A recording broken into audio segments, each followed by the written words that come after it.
Hi hello ನಮಸ್ತೆ ವೀಕ್ಷಕರೇ, ಎಲ್ಲ ಚೆನ್ನಾಗಿದೆ ಚಾನಲ್ಗೆ ಸ್ವಾಗತ. ನಾನಿವತ್ತು ಒಂದು ಇಂಟ್ರೆಸ್ಟಿಂಗ್ ರೈಸ್ ರೆಸಿಪಿನ ತೋರಿಸ್ತಾ ಇದ್ದೀನಿ. ಇದು ರಿಚ್ ಇನ್ ಪ್ರೋಟೀನ್ ಮತ್ತು very healthy and very tasty recipe. Breakfast, lunch and dinner ಎಲ್ಲದಕ್ಕೂ ತುಂಬಾ ಚೆನ್ನಾಗಿ ಸೂಟ್ ಆಗುತ್ತೆ.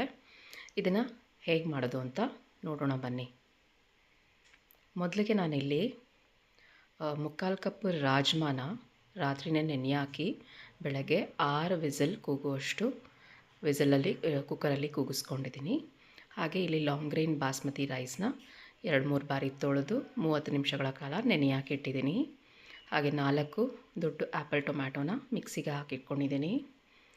ಹಾಗೆ 2 ಈರುಳ್ಳಿ, 3 ಮೆಣಸಿನ್ಕಾಯಿ, ಕೊತ್ತಂಬರಿ ಸೊಪ್ಪು, 1 ದೊಡ್ಡ ಆಲೂಗಡ್ಡೆನ ಕತ್ತರಿಸಿ ರೆಡಿ ಮಾಡ್ಕೊಂಡಿದ್ದೀನಿ. ಹಾಗೆ ಮಸಾಲೆ ಪದಾರ್ಥಗಳು ಚಕ್ಕೆ, ಲವಂಗ, ಏಲಕ್ಕಿ, ಮೊಗ್ಗು ಹಾಗೂ ಅನಾನಸ್ ಹೂವನ್ನ ತೊಗೊಂಡಿದ್ದೀನಿ. ಈ ಕಡೆ ಒಂದು ಕುಕ್ಕರ್ಗೆ 1/4 ಕಪ್ ಆಗುವಷ್ಟು ಎಣ್ಣೆನ ಹಾಕ್ಕೊಳ್ತಾ ಇದ್ದೀನಿ. ಅದಕ್ಕೆ ಸುಮಾರು 1-1.5 ಚಮಚದಷ್ಟು ಬೆಣ್ಣೆನ ಸೇರಿಸ್ತಾ ಇದ್ದೀನಿ. ಬೆಣ್ಣೆ ಹಾಕೋದ್ರಿಂದ ರುಚಿ ತುಂಬಾ ಚೆನ್ನಾಗಾಗುತ್ತೆ.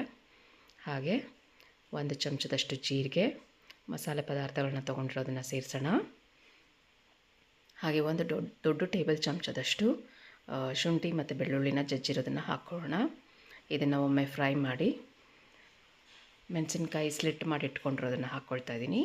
ಹಾಗೆ 2 ದೊಡ್ಡ ಈರುಳ್ಳಿ ಉದ್ದುದಕ್ಕೆ ಹೆಚ್ಕೊಂಡಿರೋದನ್ನು ಹಾಕ್ಕೊಳ್ತಾ ಇದ್ದೀನಿ. ಇದು ಇನ್ನೇನು ಬ್ರೌನ್ ಟರ್ನ್ ಆಗುತ್ತೆ ಅನ್ನೋ ತನಕ ಫ್ರೈ ಮಾಡೋಣ.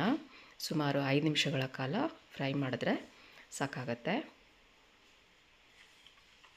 ನೋಡಿ, ಇಷ್ಟು ಈರುಳ್ಳಿ ಫ್ರೈ ಆದರೆ ಸಾಕಾಗುತ್ತೆ. ಈಗ ನಾವು ಇದಕ್ಕೆ ಹೆಚ್ಚಿಟ್ಕೊಂಡಿರೋವಂಥ ಆಲೂಗೆಡ್ಡೆನ ಸೇರಿಸೋಣ. ಹಾಗೆ ಟೊಮ್ಯಾಟೋನ ಗ್ರೈಂಡ್ ಮಾಡಿ ಪ್ಯೂರೆ ಮಾಡ್ಕೊಂಡಿದ್ದೀವಲ್ಲ ಅದನ್ನು ಸಹ ಹಾಕ್ಕೊಳ್ಳೋಣ. ಈಗ ಚೆನ್ನಾಗೆ ಮಿಕ್ಸ್ ಮಾಡೋಣ. ಈ ರಾಜ್ಮಾ ರೈಸ್ ತುಂಬ ಕ್ವಿಕ್ಕಾಗುತ್ತೆ. ರಾಜ್ಮಾ ಒಂದು ರೆಡಿ ಇಟ್ಕೊಂಡ್ರೆ ಸಾಕಾಗುತ್ತೆ. ತುಂಬಾ ಟೇಸ್ಟಿಯಾಗಿರುತ್ತೆ, ಅಷ್ಟೇ ಹೆಲ್ದಿ ಕೂಡ. ಈಗ ಇದಕ್ಕೆ ಮಸಾಲೆಗಳನ್ನು ಸೇರಿಸೋಣ.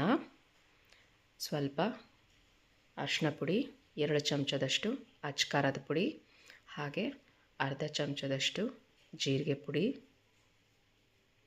1 ಚಮಚದಷ್ಟು ಧನಿಯಾ ಪುಡಿ, ಹಾಗೆ ಅರ್ಧ ಚಮಚದಷ್ಟು ಗರಂ ಮಸಾಲ ಪೌಡರ್ ಹಾಕ್ತಿದ್ದೀನಿ. ಹಾಗೆ ಇನ್ನು ಅರ್ಧ ಚಮಚದಷ್ಟು ಬಿರಿಯಾನಿ ಮಸಾಲಾನ ಹಾಕ್ತೀನಿ. ನೀವಿಲ್ಲಿ ರುಚಿಗೆ ತಕ್ಕಷ್ಟು ಉಪ್ಪನ್ನು ಸೇರಿಸಿದ್ದೀನಿ. ನೀವು ಬರೀ ಗರಂ ಮಸಾಲ ಸಹ ಹಾಕ್ಕೊಳ್ಬೋದು ಅಥವಾ ಬರೀ ಬಿರಿಯಾನಿ ಮಸಾಲ ಸಹ ಹಾಕ್ಕೊಳ್ಬೋದು. ಇದನ್ನೆಲ್ಲ ಚೆನ್ನಾಗೆ ಮಿಕ್ಸ್ ಮಾಡ್ಕೊಳ್ಳೋಣ. ರಾಜ್ಮಾನಲ್ಲಿ ಹೈ ಇನ್ ಪ್ರೋಟೀನ್ ಇದೆ, ಹಾಗೂ ಅನೇಕ ಎಸೆನ್ಷಿಯಲ್ ನ್ಯೂಟ್ರಿಯೆಂಟ್ಸ್ ಇದೆ, ಫೈಬರ್ ಇದೆ, ವಿಟಮಿನ್ ಇದೆ, ಆ್ಯಂಟಿ ಆಕ್ಸಿಡೆಂಟ್ಸ್ ಇದೆ. ಹಾಗಾಗಿ ಇದು ತುಂಬಾ ಒಂದು ಹೆಲ್ದಿ ಡಿಶ್ ಆಗಿ ರೆಡಿಯಾಗುತ್ತೆ. ಇದರಲ್ಲಿ ಕೊಲೆಸ್ಟ್ರಾಲ್ ಕಡಿಮೆ ಮಾಡುವಂಥ ಅಂಶ ಕೂಡ ತುಂಬಾ ಹೆಚ್ಚಾಗಿ ಇದೆ. ಕೊಲೆಸ್ಟ್ರಾಲ್ ಇರೋರು ರಾಜ್ಮಾ ತಿನ್ನೋದ್ರಿಂದ ಕೊಲೆಸ್ಟ್ರಾಲ್ ಲೆವೆಲ್ಸ್ ಕಂಟ್ರೋಲಲ್ಲಿ ಇರುತ್ತೆ. ಈಗ ರಾಜ್ಮಾನ ಹಾಕ್ಕೊಂಡಿದ್ದೀನಿ. ಹಾಗೆ ಸಣ್ಣದಾಗಿ ಕಟ್ ಮಾಡ್ಕೊಂಡಿರುವಂಥ ಕೊತ್ತಂಬರಿ ಸೊಪ್ಪನ್ನು ಹಾಕ್ಕೊಂಡು ಚೆನ್ನಾಗಿ ಮಿಕ್ಸ್ ಮಾಡ್ಕೊಳ್ಳೋಣ. ಇದರಲ್ಲಿ ಕ್ಯಾಲ್ಶಿಯಮ್ ಇದೆ, ಸೊ ಬೋನ್ ಹೆಲ್ತ್ಗೂ ಕೂಡ ತುಂಬಾ ಒಳ್ಳೆಯದು.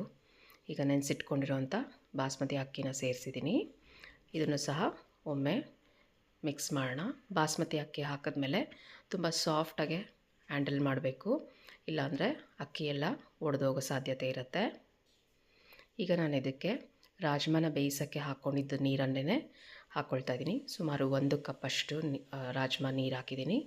ಹಾಗೆ 3 ಕಪ್ಪಷ್ಟು ಕಾಯಿಸಿದ ನೀರನ್ನು ಹಾಕ್ಕೊಂಡಿದ್ದೀನಿ. ಸೊ 2 ಲೋಟ ಬಾಸ್ಮತಿ ಅಕ್ಕಿಗೆ ನಾನಿಲ್ಲಿ 4 ಲೋಟದಷ್ಟು ನೀರನ್ನು ಸೇರಿಸ್ತಾ ಇದ್ದೀನಿ. ಈಗ ಮತ್ತಷ್ಟು ನಾನು ಉಪ್ಪನ್ನು ಸೇರಿಸಿದ್ದೀನಿ. ಈಗ ಅದೆಲ್ಲ ಒಮ್ಮೆ ಕುದಿ ಬರೋ ಅಷ್ಟು ಕೈ ಆಡಿಸಿ ಬಿಡೋಣ. ನಿಮಗೆ ಈ ವಿಡಿಯೋ ಇಷ್ಟ ಆದಲ್ಲಿ ಲೈಕ್ ಮಾಡಿ, ಶೇರ್ ಮಾಡಿ, ಮತ್ತು ನಮ್ಮ ಚಾನಲ್ಗೆ ಸಬ್ಸ್ಕ್ರೈಬ್ ಮಾಡೋದನ್ನು ಮರಿಬೇಡಿ. ಪಕ್ಕದಲ್ಲೇ ಇರೋ ನೋಟಿಫಿಕೇಷನ್ ಬಟನನ್ನು ಆನ್ ಮಾಡ್ಕೊಳ್ಳಿ. ಈಗ ಅರ್ಧ ನಿಂಬೆಹಣ್ಣು ಆಗೋಷ್ಟು ನಿಂಬೆಹಣ್ಣನ್ನು ಹಾಕ್ಕೊಳ್ತಾ ಇದ್ದೀನಿ. ನೀವು ಲೈಕ್ ಮಾಡಿದ್ರೆ ನನಗೆ ಅರ್ಥ ಆಗುತ್ತೆ ನಿಮಗೆ ಈ ರೀತಿ ರೆಸಿಪಿಗಳನ್ನ ಪೋಸ್ಟ್ ಮಾಡಿದ್ರೆ ಇಷ್ಟ ಆಗುತ್ತೆ ಅಂತ. ಹಾಗಾಗಿ ವಿಡಿಯೋ ಇಷ್ಟ ಆದಲ್ಲಿ ಲೈಕ್ ಮಾಡಿ. ನಿಮ್ಮ ಮನೇಲಿ ಕೂಡ ಈ ರೀತಿ ರಾಜ್ಮಾ ಪುಲಾವ್ ಮಾಡಿ ಹೇಗೆ ಬಂತು ಅಂತ ಕಮೆಂಟ್ ಸೆಕ್ಷನಲ್ಲಿ ತಿಳಿಸಿ. ಈಗ ಕುಕ್ಕರ್ ಲಿಡ್ನ ಮುಚ್ಚಿ 2 ವಿಸಲ್ ಆಗುವಷ್ಟು ಕೂಗಿಸ್ಕೊಳ್ಳೋಣ.